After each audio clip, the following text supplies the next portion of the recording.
बनारस में जिस जगह पर इस वक्त मैं खड़ी हुई हूँ वो और कोई नहीं, पप्पू चाय की दुकान। यहाँ पर नरेंद्र मोदी से लेकर कई बड़े दिग्गज नेता जो भारतवर्ष के हैं वो सभी यहाँ चाय की चुस्कियां ले चुके हैं। क्या खास है साहब की चाय में? चाय हम लोग की थोड़ा देर पका के नहीं बनाते हैं और अलग अलग बनती है। अंग्रेजों के समय की चाय है। राहुल प्रियंका राहुल भी पिए हैं, सब लोग, केजरीवाल भी बैठ के चाय पिए हैं, जॉर्ज फर्नांडिस लोहिया जी भी बैठ के पिए हैं। तो आपकी चाय पक्ष और विपक्ष का सारा फासला खत्म कर देती है। जिस तरह से 19 की तरह भीड़ तो नहीं है, जलवा नहीं है, रुतबा नहीं है, महंगाई है, बेरोजगारी है देश। वाराणसी की जनता तो उनको अन्य जगह की अपेक्षा ज्यादा चाहती, पर देश यह बहुत बड़ा है। सांसद बनना और बात है, पीएम बनना और बात है। पर नरेंद्र मोदी जी का कहना है कि अगर कांग्रेस की सरकार आती है तो महिलाओं के मंगलसूत्र बिक जाएंगे। जो अपनी महिला का मंगलसूत्र, क्या महिला ही छोड़ दिया, वो दूसरे के मंगलसूत्र पे क्या बात करेंगे? उन्होंने तो देश के नाम कर दिया ना, खुद देश के नाम अपनी पत्नी को कर दिया। कल यहाँ एक नकली मोदी आया था, ये असली मोदी नहीं था जो गया। इतना गोरा मोदी है ही नहीं है।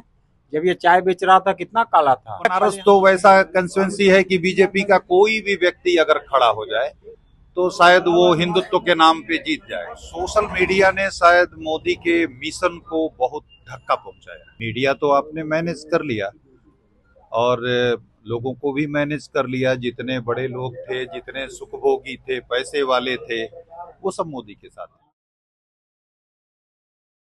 नमस्कार, मेरा नाम है समीक्षा नारायण और हम आ चुके हैं बनारस में जिस जगह पर इस वक्त मैं खड़ी हुई हूँ वो और कोई नहीं, पप्पू चाय की दुकान है, जहां नरेंद्र मोदी का कहा जाता है कि सबसे पसंदीदा उनकी चाय की दुकान है। यहाँ पर नरेंद्र मोदी से लेकर कई बड़े दिग्गज नेता जो भारतवर्ष के हैं वो सभी यहाँ चाय की चुस्कियां ले चुके हैं। यहाँ पर हर वक्त जमावड़ा जमा रहता है लोगों का और वो चाय पे चर्चा करते रहते हैं, स्पेशली पॉलिटिक्स की। तो आइए अंदर चलते हैं और लोगों से बात करते हैं कि इस बार वाराणसी का आखिर क्या माहौल है। नमस्कार भैया। नमस्ते बहन जी। यहाँ पे मैंने सुना है कि नरेंद्र मोदी से लेकर कई दिग्गज नेता यहाँ आके चाय पीते हैं। क्या खास है साहब की चाय में?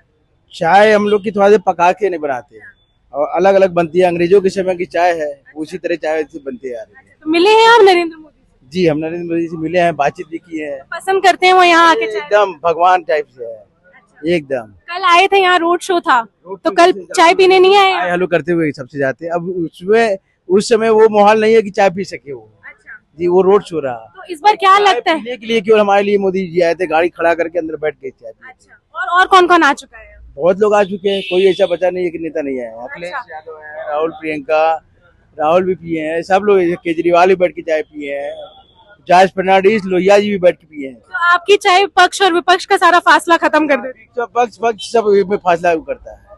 तो क्या लगता है कि इस बार वाराणसी में तीसरी बार सांसद बनाने को तैयार है नरेंद्र मोदी को? सांसद नहीं, प्रधानमंत्री भी बनाने के तैयार है। सांसद तो है ही है, यहाँ बनारस में इनको कोई और दूसरा सांसद नहीं लाएंगे। 400 पार का आंकड़ा पूरा हो जाए? एकदम 400 नहीं होगा तो फिर थोड़ा सा देख लिया जाएगा, 19-20 में होगा। नमस्कार, क्या नाम है आपका? मेरा नाम रामाज्ञा शशिधर। तो आप बनारस से ही हैं? हाँ, बनारस से। तो यहाँ पर कल मोदी जी का रोड शो था, तो क्या लगता है कि जिस तरीके से भीड़ उमड़ी थी, लाखों की संख्या में लोग सड़क पर उतर गए थे सिर्फ उनकी एक झलक देखने के लिए, क्या दर्शाता है कि वाराणसी की जो जनता है तीसरी बार भी उनको सांसद बनाने को तैयार है? देखिए, वाराणसी में तो उन्होंने काम किया है, इसलिए कुछ सीटें ऐसी होती हैं जहां पर, जैसे वायनाड में राहुल गांधी जीतेंगे, उसी तरह से वाराणसी की जनता तो उनको अन्य जगह की अपेक्षा ज्यादा चाहती, पर देश यह बहुत बड़ा है। सांसद बनना और बात है, पीएम बनना और बात है। तो पीएम बनेंगे कि नहीं बनेंगे ये अलग प्रश्न है, सांसद बनेंगे कि नहीं ये अलग प्रश्न है। पहले ये बताइए कि वाराणसी अपनाने को तैयार है तीसरी बार? वाराणसी जिस तरह से 19 की तरह भीड़ तो नहीं है, जलवा नहीं है, रुतबा नहीं है, महंगाई है, बेरोजगारी है देश में, अनेक तरह किसानों की समस्याएं हैं, कोरोना ने बहुत कुछ बिखरा दिया है, तो संकट तो है। और वाराणसी के कॉमन मैन भी परेशान है बहुत, लेकिन क्या परेशानियां हैं आखिर आप? यहाँ की परेशानियां, एक तो वे परेशानियां जो पूरे देश के नौजवानों की बेरोजगारी की परेशानी है। यहाँ 5 यूनिवर्सिटी है, तो परेशानी ही परेशानी है, पढ़ रहे हैं, निकल रहे हैं, नौकरी नहीं कहीं मिल रही है। दूसरी महंगाई, महिलाएं उससे परेशान है। सिलेंडर का दाम देख लीजिए तो हर जगह की महिलाएं एक जैसी हैं, स्थितियां हैं। अब तीसरी चीज है कि यहाँ पर बाजार में जो है मंदी छाई हुई है, पैसा रोटेट नहीं कर रहा है। पर ये इस शहर में थोड़ा सा एक चीज अच्छी हुई है कि ये धार्मिक शहर है और धर्म पर उन्होंने, हिंदू धर्म पे फोकस किया तो टूरिज्म बढ़ा है, तो इस शहर के लोग रोटी दाल चावल खा ले रहे हैं।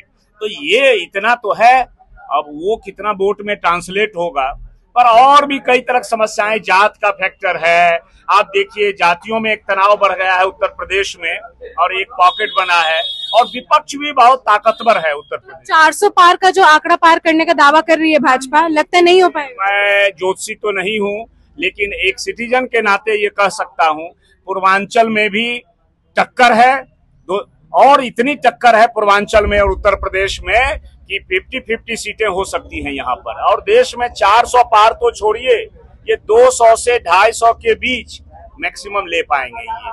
जैसा कि इन्होंने कहा अभी कि सांसद बनना और बात है, पर प्रधानमंत्री वापस बन पाना अलग बात है।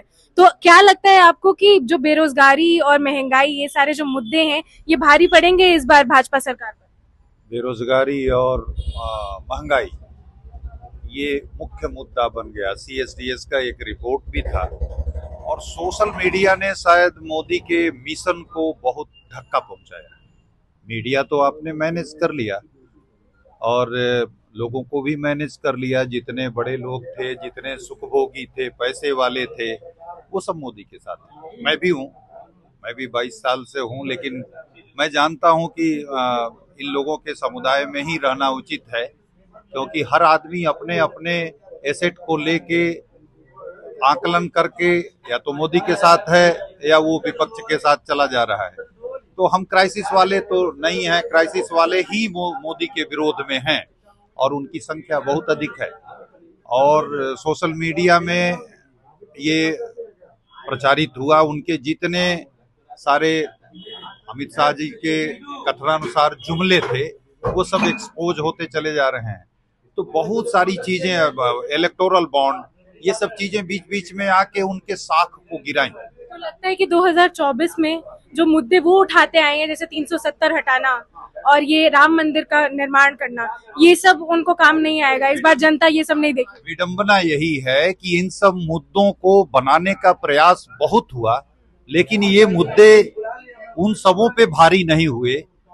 जो बेरोजगारी और महंगाई है, ये एक भयावह स्थिति लिए हुए है, शायद उससे लोग उबर नहीं पा रहे हैं या परेशान हैं, इसलिए उन सब मुद्दों पे नहीं जा पाए। तो ये घबराहट है जो चेहरे पे साफ साफ कल के रोड शो में भी दिख रहा था, और थकान भी था बहुत सारा। तो बनारस तो वैसा कंस्टिट्यूएंसी है कि बीजेपी का कोई भी व्यक्ति अगर खड़ा हो जाए तो शायद वो हिंदुत्व के नाम पे जीत जाए, लेकिन ये हिंदुत्व का नैरेटिव बहुत फेडअप हुआ है, मेरा मानना है।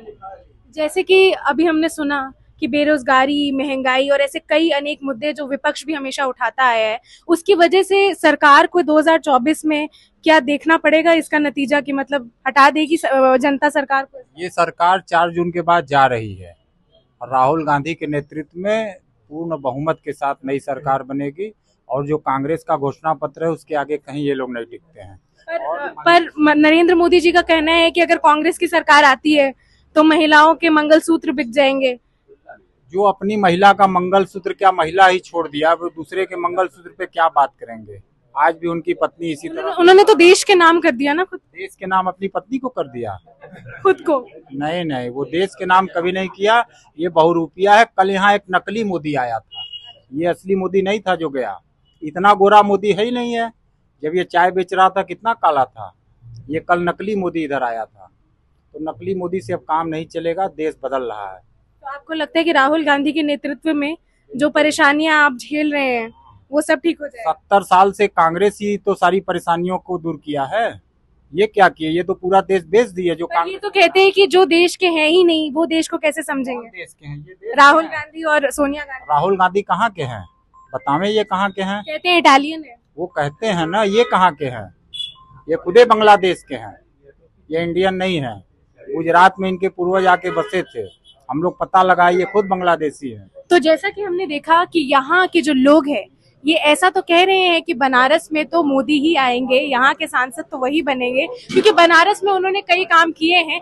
लेकिन देश के प्रधानमंत्री इस बार अगर हम कहे तो वो शायद ना बने। इनका कहना है कि कुछ नाराजगी है, पूरे देश में महंगाई और बेरोजगारी जैसे कई मुद्दे हैं जिन पर ध्यान नहीं दिया गया है, और इस बार 2024 में भाजपा को ये देखने को मिल सकता है कि जनता उनसे नाराज है। तो क्या होता है क्या नहीं, ये तो 4 जून को ही मालूम चलेगा। तब तक के लिए जुड़े रहिए द पिलर के साथ।